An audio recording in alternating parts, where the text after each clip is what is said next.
I'm Mark. I'm Josh. And this is Alter Ego Comics TV episode number 135. We're back with a bunch of recommendations this week from your favorite comic book store, Alter Ego Comics in Lima, Ohio, home of Glee, Phyllis Diller, and Hugh Downs. The town, not the store. They all live there. They're in the basement. I should just stop there. Big week for comics. Lots of new number ones, but we'll get to those later on in the show. We're going to kick things off with Superman Wonder Woman number one. I just said we'd get to them later. There are other number ones, but I want to talk about other ones first. Superman Wonder Woman number one by Charles Soule and Tony S. Daniel. I don't know when Tony Daniel started using his middle initial, but it's irritating to me. Tony Daniel. You were just Tony Daniel for so long, and now you're Tony S. Daniel, like Michael J. Fox or something. Is there another Tony Daniel in comics? I don't know. Why do you have to do that? Tony S. Daniel. Anyway, I was really looking forward to this book because we got to talk to the writer Charles Soule a week ago, and he filled us in on what he was going to be doing with the series and raved about the artwork, and I thought, sure, Charles Soule, I'll believe it when I see it. And now that I've seen it, I have to agree. It's actually my pick of the week. Not a huge fan of Superman or Wonder Woman. They probably wouldn't be in my top 5 characters that I like. But, obviously, as with most of the world, I am familiar enough with them to understand who they are and what their powers are and that sort of thing. I also own a comic book store, so I should know these things. But this was very relatable. The characters were relatable. The story was very relatable. It was very accessible, I should say, to the casual fan along with the super fan. And the thing that makes this book so intriguing to me is that we haven't really had Superman and Wonder Woman. They're involved romantically in this series and in the New 52 universe. And that has only happened in the regular DC universe in kind of alternate universe, what-if type of scenarios. So we haven't had an opportunity to see the two arguably most powerful heroes on the planet dating each other. So that, I think, sets up a lot of possibilities for this series, both from a traditional superhero book standpoint, but also from a smaller personal relationship story.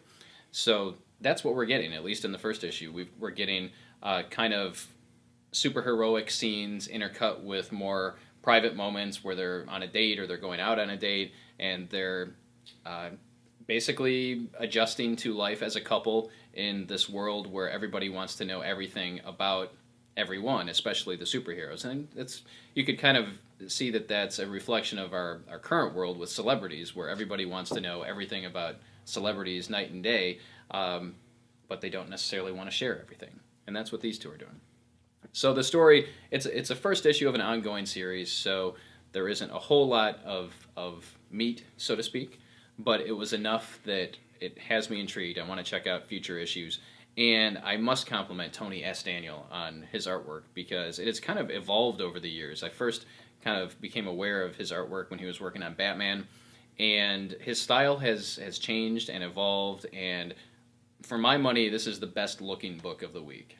So combine the best looking book with the week with an incredibly solid story, and you get Superman Wonder Woman number one, and that's why it's my pick of the week.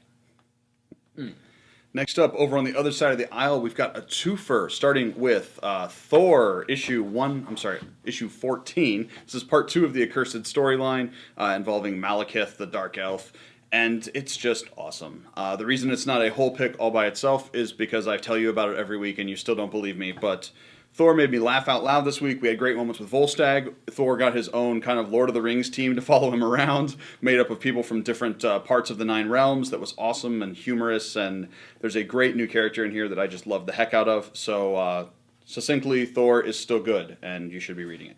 Also, apparently there's a movie coming out, so that's going to be big. The other part of our Thor twofer is Infinity number 4, still written by Hickman with art by Opeña. This week we've got Thor on the cover of Infinity, and in a classical 3-act structure, you've got Act 1 where you introduce the heroes, also known as A New Hope, Act 2 where you get the heroes into the worst possible situation, called The Empire Strikes Back, and Act 3 where the problems get resolved and everybody gets away, known as Return of the Jedi. This is issue 4 of a 6-issue series, so this is the back half of Empire. This is the characters are in the worst possible situation, and we see the turning point to how they may get out. And I just really enjoyed it. I love to see the Avengers being proactive on a galactic scale and taking no crap from nobody. So Infinity #4 was a great read this week. Next up for me is X-Men #6, which is Battle of the Atom, Chapter 7 of 10. So we're in the home stretch, and using Josh's analogy, we are again towards the back half of Empire Strikes Back in Battle of the Atom, and stuff starts to get real in this issue. We've seen 2 different teams of X-Men from the future. We've got the original X-Men from the past. We've got Wolverine's group in the present and Cyclops' group in the present. And they're all mixed together in this story that is incredibly cool and is destined to go down in the annals of X-Men lore as one of the best stories of all time. It is just that good. Things are revealed in this issue that kind of kick things into high gear and take the intensity up a notch. Really looking forward to seeing how this wraps up and where things go in chapters 8, 9, and 10. And thankfully, I don't have to wait too long because I believe we get a chapter a week until this wraps up. So we've been singing the praises of Battle of the Atom from the beginning. This has been one of the most consistently solid events, not just an X-Men event, but a Marvel event, DC, just event, period. One of the most consistently solid events that I can remember in my 8 years as a comic book retailer. And I'm loving it. Yeah, and I think it's worth noting that X-Men crossovers are generally superior to regular crossovers. I mean, I've loved some of the ones at Marvel and DC the past 5 or 6 years, but the X-Men crossovers going all the way back, but most recently you've got your Messiah Complex, your Second Coming, your Age of X was a mini crossover. It was still awesome, and this is the granddaddy of them all. It's bringing it in. I guess what I'm saying is ain't no crossover like an X-Men crossover. Next up this week, we've got Eternal Warrior #2. In case we forgot to tell you about it, Eternal Warrior #1 came out a bit ago, and I would like to remind you that it's out. This is written by Greg Pak, who's doing wonderful things in Superman Batman, is arguably best known for his awesome run on The Incredible Hulk involving Planet Hulk and whatnot, and this is really starting to bring it into a great place. I'm a huge fan of really old people. People that have been around long enough. I like geriatrics, is I guess what I'm saying. Golden here. Girls. Yes. B. Arthur. Stanley. Stanley, he's a very old man. Abe Vigoda. Abe Vigoda will not die. But no, I mean, characters that have been around long enough that you can do flashback stories and see them in historical places and times. You know, it's just really cool, and that is one of the things we get here with the Eternal Warrior, Gilad Antipedi.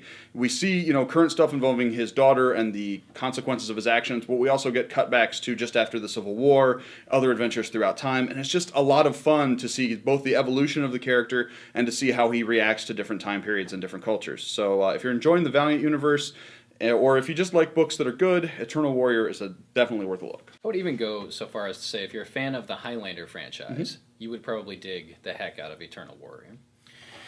I dig the heck out of Red Sonja. Red Sonja #4 came out this week. This is written by Gail Simone with artwork by Walter Giovanni, and it's just more of what has come before. It is incredibly cool. As you may recall, 4 months ago when the first issue came out, I said that I had no love for the character. I really had no emotional connection. I wasn't a Red Sonja fan, but I picked it up solely on the strength of Gail Simone's writing, and it is now one of my favorite books to read and is definitely one of the top books of 2013 as far as I'm concerned. Consistent artwork, consistent good artwork, great artwork, consistent great, I can't talk anymore, consistent great story. You take over. And it's basically involves Red Sonja and another woman. They were both in captivity in a kingdom, and they were made to fight each other, and they were kept as slaves for a long time.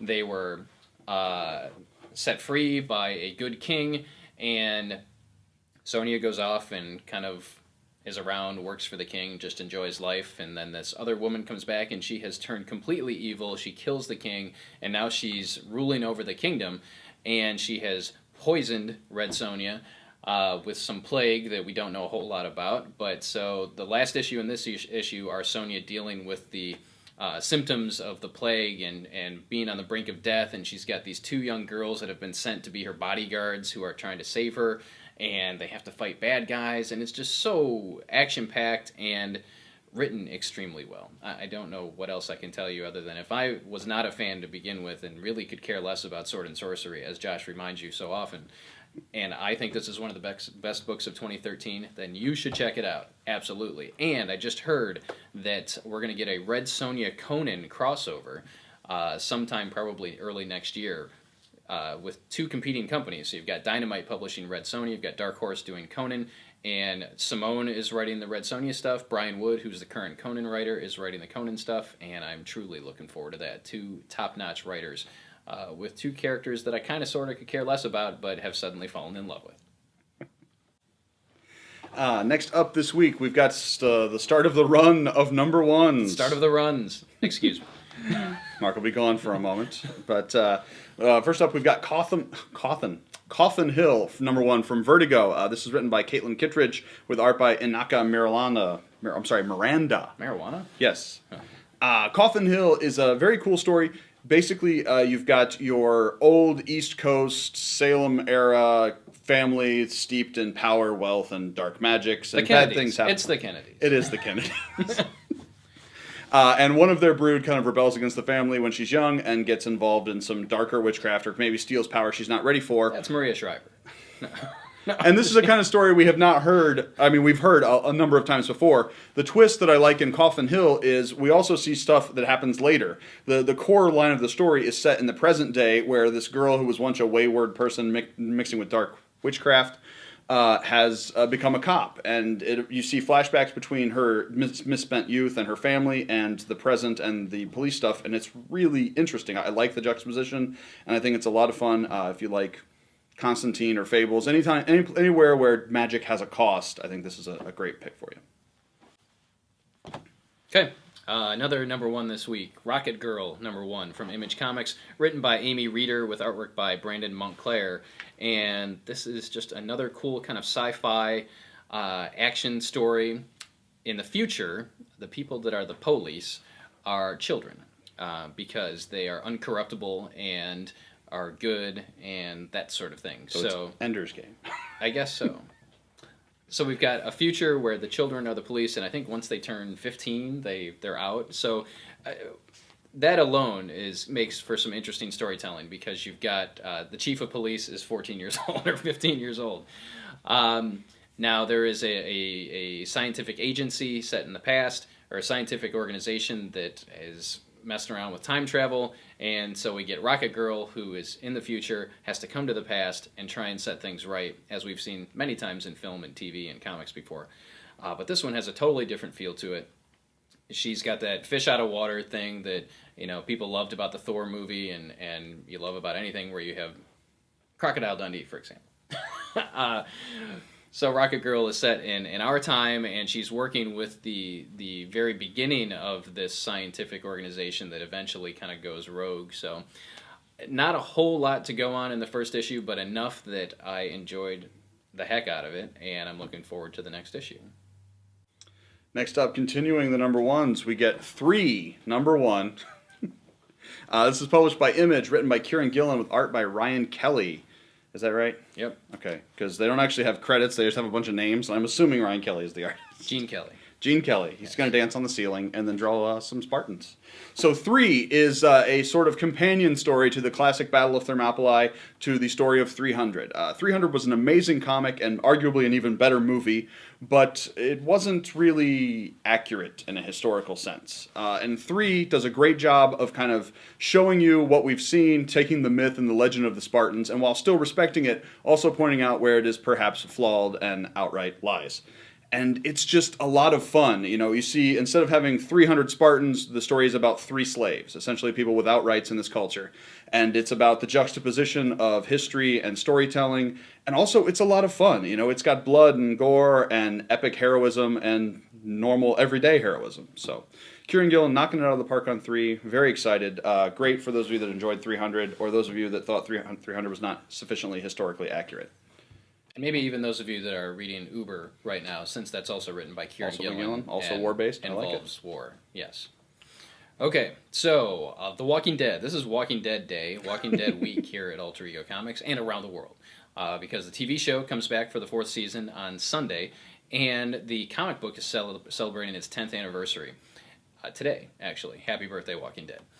And so we've got a slew of Walking Dead comic books that came out today, including issue 115, which is the beginning of the All Out War storyline. This is the big 10th anniversary Humans versus Humans storyline. All the different camps that we've encountered over the years of Walking Dead are now going to be going at each other. And this is going to be published twice a month. So The Walking Dead traditionally is a once-a-month comic. During this storyline, which I believe is going to run 6 months, we're going to get 2 issues of Walking Dead every month. So we've got that starting. We've got a special collector's edition set of 10 interlocking covers for issue number 115, stamped with a 10th anniversary seal, and kind of exploring the past or highlighting the high points of The Walking Dead over the last 10 years in the comic books.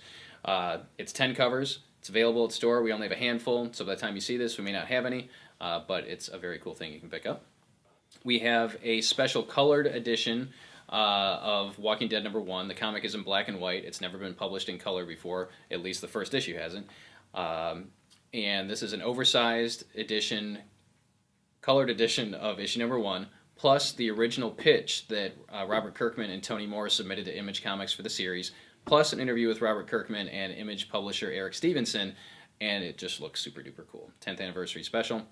What else am I missing? We've got the Tyrese special that came out today, focusing on the character of Tyrese. We've got the 3rd Robert Kirkman original prose novel, The Fall of the Governor, which came out today, which we've already sold out of, but we will have more in tomorrow. And hopefully we'll keep restocking as needed. Plus, plenty of Walking Dead action figures. The Daryl and Merle Dixon 2-pack, Series 4 from the TV series, all kinds of cool Walking Dead stuff. And if you're a fan of Walking Dead, you probably caught a season or 2 ago, Comic Book Men was airing right after it. And coming out of Comic Book Men, we have another one of the also-rans this week, Cryptozoic Man. Man. This is it was promoted and premiered and talked about on Comic Book Men. It's written by Brian Johnson, art by Walt Flanagan. Also, it's written by Walt Flanagan, too. The story's by Flanagan, but it's written by Brian Johnson as the credit. Okay. Story written. You gonna say George Lucas wrote Empire Strikes Back now? Oh, hell no. He did at one point, and then someone said, wait a minute, George. So, Cryptozoic Man, new number 1 on the shelves by Cousin Walt, who once got a cat stuck somewhere. There's a guy in a pig mask on the cover. There's all kinds of hideous stuff on the cover. Last up in the also-ran category, we have number 1, Forever Evil Arkham War in DC Comics Trinity War and the Fallout and Forever Evil. The villains have basically carved up Gotham City, the inmates at Arkham, but now Bane has freed the people from Blackgate and is essentially initiating a criminal war to try and retake Gotham. Written by Pete Tomasi, who's done some great work, art by Scott Eaton. I was going to say Etherton, but no, Scott Eaton. So if you're following the Forever Evil, you like the Arkham inmates, or you just like Bane, that's the place to go. So that's it for this week. Tons of cool stuff to check out at your local comic book store, and if that's us, we hope to see you soon. Thank you, as always, for watching. We've gotten some really great comments over the last couple of episodes, people answering the questions that we're posing to you, but also people saying, I'm glad I found this channel. Thanks for turning me on to comics that I never would have thought of before. Damn you for making me spend more money on comics. So all of those are a high praise indeed, and we sincerely appreciate you watching. If you like the show, share it with your friends, family, loved ones, and help us get some more viewers. Thanks for watching. We'll see you next time.